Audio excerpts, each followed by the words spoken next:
On the evening of Thursday, February 20th, 2003, American rock band Great White was set to perform at the Station nightclub in West Warwick, Rhode Island.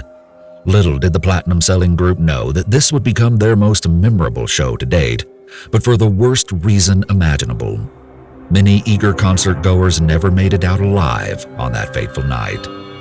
Now, for those who aren't familiar, West Warwick is a working-class former mill town that rarely, and by rarely I mean never, saw its name on major headlines. Yet it was in this unassuming borough that swarms of locals crowded into the Station nightclub, hoping to jam out to some 80s hits. However, not everyone was thrilled about the abundance of nightlife, namely a man named Barry Warner.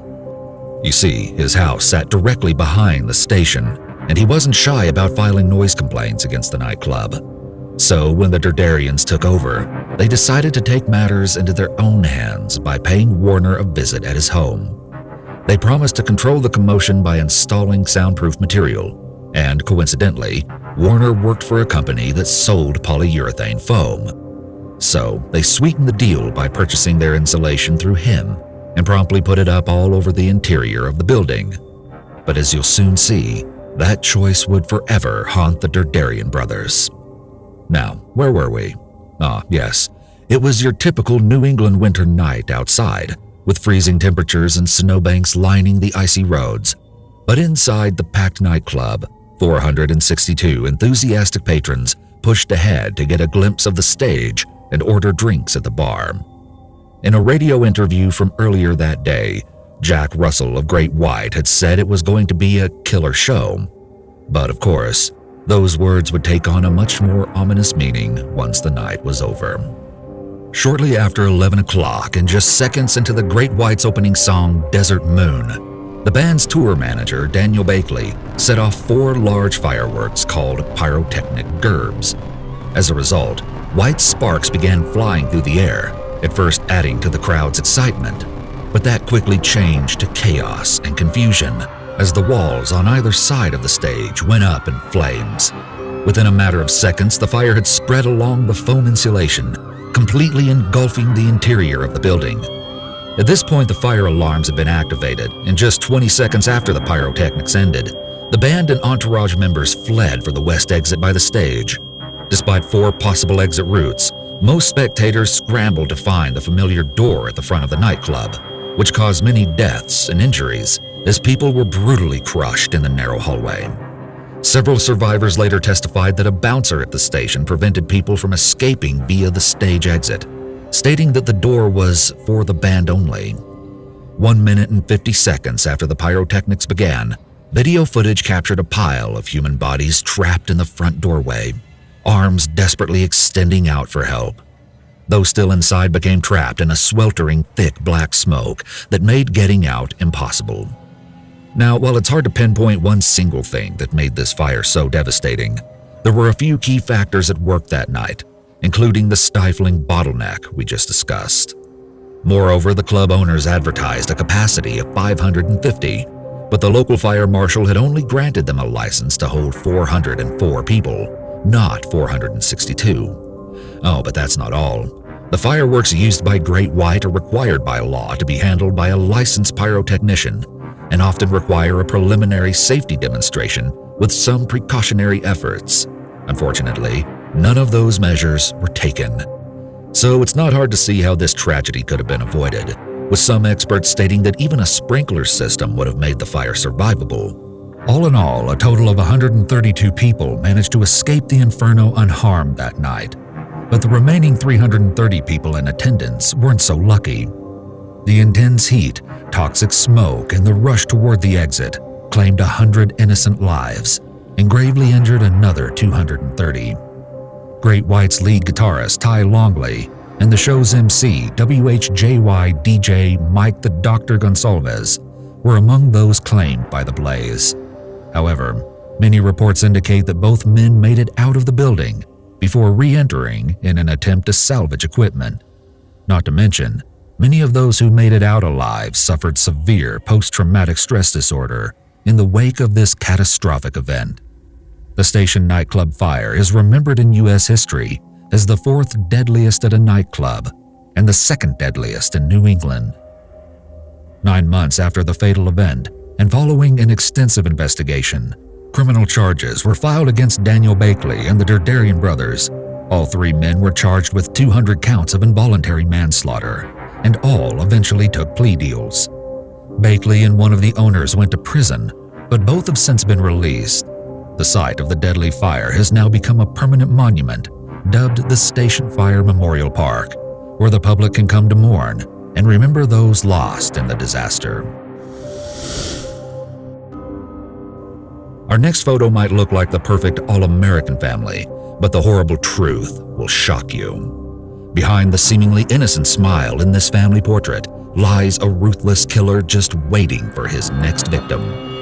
Starting from the beginning, John Edward Robinson was born on December 27, 1943, in Cicero, Illinois, as the second of 5 children to an alcoholic father and a strict disciplinarian mother. In 1957, he was enrolled at Quigley Preparatory Seminary in Chicago. However, he dropped out after only 1 year due to disciplinary issues, something that would continue to be problematic into his adult years.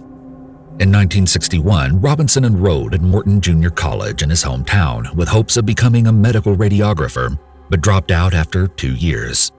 The following year, he moved to Kansas City, married a woman named Nancy Jo Lynch, and by 1971, the couple had 4 children together.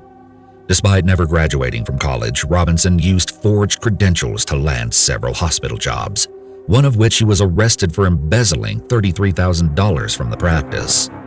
He was sentenced to 3 years probation, quite the slap on the wrist if you ask me, and to absolutely no one's surprise, he continued along the path of crime. All the while, he hid his dark side behind a wholesome persona, serving as the community scoutmaster, baseball coach, and Sunday school teacher. Anyways, throughout the 1970s, Robinson was arrested on several occasions for embezzlement and check forgery, but he managed to avoid jail time with the exception of one 60-day sentence. Additionally, Robinson had begun demonstrating an affinity for extreme fetishes. As a result, cracks were forming in his marriage to Nancy Jo, but she was determined to make it work for their children. Yet in the early 1980s, Robinson's behavior took a turn. In 1984, after establishing a bogus hydroponics business and 2 fraudulent shell companies, Robinson hired a 19-year-old writer and figure skater named Paula Godfrey to work for him as a sales representative. The young woman informed her loved ones that she was flying to San Antonio for training. But after several days with no contact, Godfrey's parents filed a missing persons report. Investigators questioned Robinson right away, but he denied any knowledge of her whereabouts, and after a typewritten letter arrived at her parents' house with Godfrey's signature at the bottom, the investigation into her disappearance was swiftly terminated. No trace of Paula Godfrey has ever been found. In 1985, Robinson started using the fake name John Osborne, and during this time he met 19-year-old Lisa Stacy and her 4-month-old baby girl, Tiffany, at a women's shelter called Hope House in Kansas City. A few days later, the con artist reached out to his brother and sister-in-law, who had been trying without success to adopt a baby, and told them he found a baby whose mother had taken her own life. Robinson charged them $5,500 in legal fees to adopt Tiffany, and as part of a startling new trend, Lisa Stacy was never seen or heard from again. Now, get this. The man dressed in yellow and beaming at the camera in this happy family photo is John Robinson. Oh, and the baby he's holding, that's Tiffany, the little girl he had just stolen from Lisa Stacy, who he presumably murdered. Meanwhile, Catherine Clampett, a 27-year-old mother, was hired by Robinson in 1987, and while not much is known about her personal life, she disappeared in June of that year. Her missing persons case is still open to this day. At long last, Robinson found himself incarcerated from 1987 to 1991 in Kansas on multiple fraud convictions, and from 1991 to 1993 in Missouri for an additional fraud conviction and several parole violations. However, during this time at the Western Missouri Correctional Facility, he met Beverly Bonner, the prison librarian, who dropped everything to move to Kansas with Robinson following his release. However, Robinson quickly orchestrated a plan to have her alimony checks forwarded to his post office box. and Bonner's family never heard from her again. Often referred to as the internet's first serial killer, Robinson took to social networking sites in the mid-90s under the screen name Slave Master and portrayed himself as a wealthy businessman and philanthropist searching for a submissive partner. That's how he met Sheila Faith and her 15-year-old daughter, Debbie, who suffered from spina bifida. The close-knit mother and daughter moved from California to Kansas City after Robinson offered to pay for Debbie's medical expenses. And yes, you guessed it, they were never seen alive again. In 1999, Robinson hired Izabela Lewiska, a young Polish immigrant and spectacular artist, as his personal slave. But like the others, she vanished without a trace shortly after. Around this same time, a licensed nurse named Suzette Troughton relocated from Michigan in response to the sick predator's online requests. But she went missing in no time flat. Growing increasingly careless with his crimes, the cold-blooded killer was arrested in 2000 for theft and battery. But authorities knew there was far more to the story after searching his farm near Lacine, Kansas. A task force recovered 2 decaying bodies on his property, identified as Izabela Lewiska and Suzette Troughton, stored in 85-pound chemical drums. 3 more bodies were discovered when searching a storage facility where Robinson rented 2 garages. They were later identified as Beverly Bonner, Sheila Faith, and her daughter Debbie. All of the women were reportedly killed in the same way, blunt force trauma to the head. In 2002, the longest criminal trial in Kansas history commenced as Robinson faced charges for the murders of Troughton, Lewiska, and Stacy. A jury found him guilty of the 3 murders in Kansas, and he was sentenced to death. Robinson also pleaded guilty in Missouri to the murders of 5 additional women, which landed him 5 life sentences without the possibility of parole. However, both Kansas and Missouri police fear that there are countless undiscovered victims of this crazed madman. Still, as of 2021, he remains on death row at the El Dorado Correctional Facility in Kansas. John Edward Robinson might have succeeded in fooling those around him into thinking he was nothing more than a charming, church-going family man. But after several long decades, justice was finally served when he was exposed as the sadomasochistic murderer he's always been. Baby Tiffany is now all grown up and a proud mother of boys. And as for the women who didn't survive their encounter with Robinson, their memories will live on forever in the hearts of those who loved them. Let's move on to yet another family photo with a backstory so shocking, it's sure to keep you awake at night. Not only did the horrific events in this story take place on Christmas Day, but they were at the hand of the person this family should have trusted most. As seen in this old portrait, the Lawson family consisted of Charles Davis Charlie Lawson, his wife Fanny, and their 7 children, Marie, Arthur, Carrie, Maybelle, James, Raymond, and Mary Lou, ranging in age from 17 to 4 months. They also had an 8th child named William, born in 1914, just after Arthur. But sadly, he died of pneumonia in 1920 at age 6. The family worked for years as tenant tobacco farmers, eventually earning enough money to buy their own farm in 1927 on Brook Cove Road in Germantown, North Carolina. By all accounts, the Lawsons were a typical working-class family, but that pleasant notion would soon change drastically. 2 weeks before Christmas, Charlie bought his entire family fancy new clothes in Winston-Salem, and together they posed for the now infamous family portrait. It was, he said, part of a Christmas surprise, which eerily alludes to his deadly plans and has led many to speculate that his actions were premeditated. On the morning of December 25, 1929, Maria woke early to start making her signature dessert for the holiday feast, one she would never get to finish. Meanwhile, Arthur asked his father for shotgun shells to hunt rabbits, but Charlie told him he was all out and deliberately sent his oldest son into town to buy more. Spoiler alert, Charlie had shotgun shells the whole time. 16-year-old Arthur was still at the store when he caught wind that something terrible had happened back at home. Charles's brother Elijah and his 2 sons stopped by the farm on their way home from hunting and discovered a brutal scene. Right there, in the tobacco barn, they found 2 young girls, Carrie and Maybelle, shot and bludgeoned to death. Fanny was lying on the front porch where she had been peeling potatoes, dead from a single shotgun blast to the chest, and Marie was inside, sprawled near the fireplace in a pool of blood. Horrifically, the two smallest boys, James and Raymond, attempted to hide but were beaten to death, along with their baby sister, Mary Lou. All of the bodies were then purposefully positioned with their arms crossed and rocks under their heads. Police and nosy locals alike descended on the scene, and everyone began searching for the missing patriarch. However, several hours later, a single shot rang through the crisp, cold air, signaling someone had taken their own life. The family's two beagles sprang into action without hesitation, leading Arthur and police directly to his body in the nearby woods.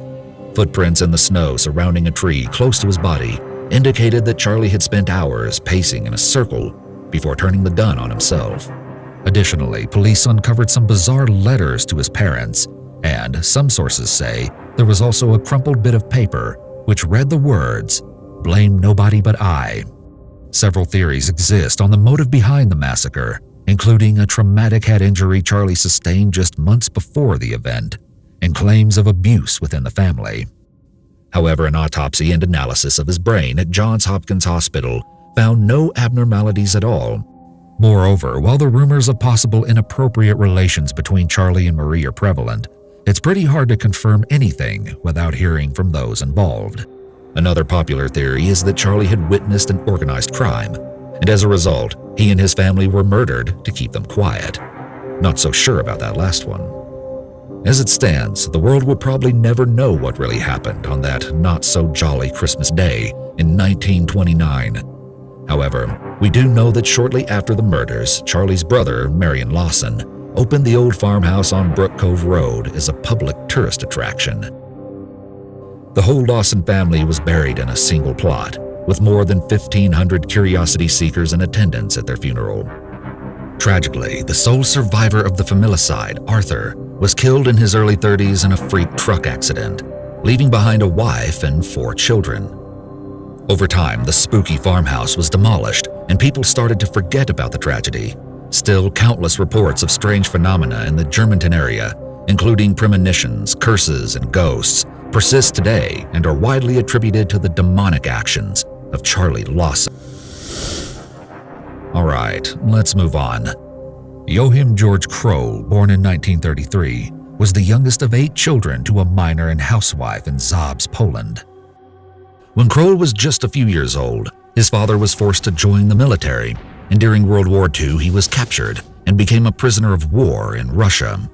As a result, his mother and siblings moved to a rundown house in North Rhine-Westphalia, West Germany, never to know the true fate of their beloved patriarch. Now, we don't know a ton about his childhood, but several sources described Kroll as a frail and introverted boy with low intelligence who wet the bed beyond a normal age. He was also extremely dependent on and attached to his mother, who he lived with until she passed away in 1955. Kroll was 22 years old at the time, and by all accounts he simply lost control following her death. Of course, it's hard to pinpoint just one factor in determining what caused him to snap, but there's no denying that several of his early life experiences could have significantly contributed to the development of various psychiatric disorders. In February 1955, Kroll met Irmgard Strell, a 19-year-old runaway who he viciously assaulted, strangled, and stabbed 4 times in the neck. Her disemboweled body was found 5 days later in a barn in Ludenhausen. In June 1959, Kroll found his next victim, 24-year-old Clara Frieda Tesmer.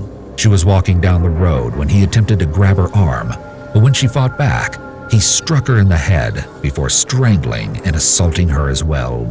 Heinrich Ott, a local mechanic, was wrongly convicted of the crime and ultimately hanged himself in jail. The very next month, this bloodthirsty beast took yet another life when he encountered Manuela Knott in the city park of Essen. After strangling her to death, Kroll assaulted her body and carved slices of flesh from her buttocks and thighs. At this time, Kroll took a break from his killing spree to get an apartment and work as a restroom attendant. His neighbors and the local children had nothing but good things to say about the seemingly harmless man. But in April of 1962, he picked up right where he had left off. Kroll strangled 13-year-old Petra Geis with her own scarf before assaulting and partially butchering her body. A few months later, 12-year-old Monica Tafel was on her way to school when she suffered a similar fate at the hands of Joachim Kroll. The cruel predator killed her the same way he had the others. A man named Walter Quicker was wrongfully arrested for the crime, and while he was later released, he was driven to suicide by suspecting neighbors. Another murder of an adolescent girl named Barbara Bruder took place in 1962, although her body has never been found. And in 1965, Kroll claimed his first male victim, 25-year-old Hermann Schmitz. In September 1966, Ursula Rohling was strangled in Forsterbusch Park, and her boyfriend, Adolf Schickel, took his life after being falsely accused of the savage attack. And just 3 months later, Kroll hit an all-time low when he assaulted and drowned a 5-year-old named Ilona Hark. Oh, and care to hear the most sickening part of all? After every senseless murder, Kroll would cook the flesh of his victim and consume it in some sort of twisted ritual.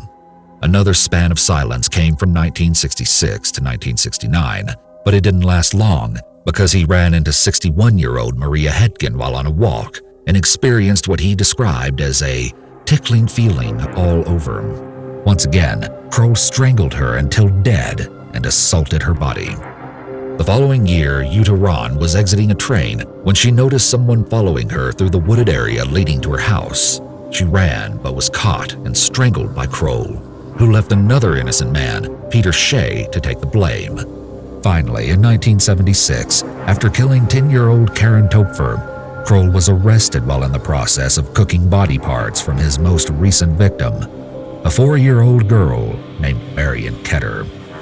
How did he finally get caught, you ask? Well, he had warned a neighbor in his apartment complex named Oscar not to use the top floor shared bathroom, stating that the toilet was blocked up with guts. So naturally, Oscar investigated and saw what appeared to be butchered remains and blood all over the toilet. In good Samaritan fashion, he called the police immediately. Investigators wasted no time questioning Kroll at his apartment, and they were shocked to their cores when he lifted the lid of his stew pot and exposed a small hand amidst the carrots and peas. Upon further examination, police recovered more human remains from his refrigerator, including those of the missing little girl. At long last, Kroll was put behind bars in July 1976, never once resisting arrest or proclaiming his innocence. Instead, he boasted that he often cooked his victims to save money on grocery bills. Kroll was so cooperative that, as you can see in this eerie picture, he had no problem reenacting his crimes for the police, even showing them exactly how he would overpower his victims. Despite confessing to 13 murders and 1 attempted murder over the past 2 decades, he was only charged with 8 murders and 1 attempted murder based on evidence. Kroll was given a life sentence in 1982, but in 1991, he died of a heart attack in the prison of Rheinbach. Our final photo speaks to the incredible dangers that come with being a bona fide daredevil and to the precautions that one should never overlook. While countless thrill seekers have attempted to traverse Niagara Falls over the years, few stories stand out like that of Robert Overacker. The 39-year-old California stuntman had dreamed of successfully conquering some of the world's most turbulent waters, until tragedy struck on his way down. But first, let's talk about who Robert Overacker, or Firecracker Overacker as he liked to be called, was and what motivated him to risk his life that day. For starters, this was a man who loved being labeled a daredevil, and that's all thanks to his passion for speed, stunts, and the spotlight. Overacker demonstrated an affinity for fast cars and living life on the edge from a young age, even bragging to friends about the dozens of speeding tickets he'd acquired. So it only makes sense that he attended stunt school, raced stock cars, and sold foreign cars for a living. By his late 30s, Robert Overacker had experienced more than his fair share of thrills, including a dramatic collision with another car during his last stock car race, just 10 days before his attempt at Niagara Falls. According to witnesses, he immediately climbed out of the car's window, stood on the hood, and did his version of a victory dance for the enthusiastic onlookers. If that's not a clear testament to how much he loved being a showman in the limelight, I don't know what is. Anyways, Overacker enjoyed all sorts of extreme activities, but going over Niagara Falls was the ultimate thrill. So, roughly 1 year before the endeavor, he went to the offices of the Niagara Parks Commission to request a permit to perform the stunt. However, he was quickly turned down by receptionist Mary Kay Morocco, who recalled him being very persistent in his pursuit. Oh boy, was she ever right.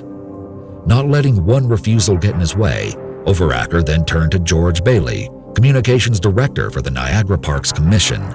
After one meeting and 2 lengthy phone conversations, Bailey also denied him the permit, citing his concern for the use of a parachute based on the intensity of the winds over the falls. Additionally, the director admitted to feeling wary of Overacker's obvious lack of fear for the potentially fatal consequences. At the end of their last conversation, Bailey remembers saying, "I hope I don't wind up reading something bad about you in the newspapers."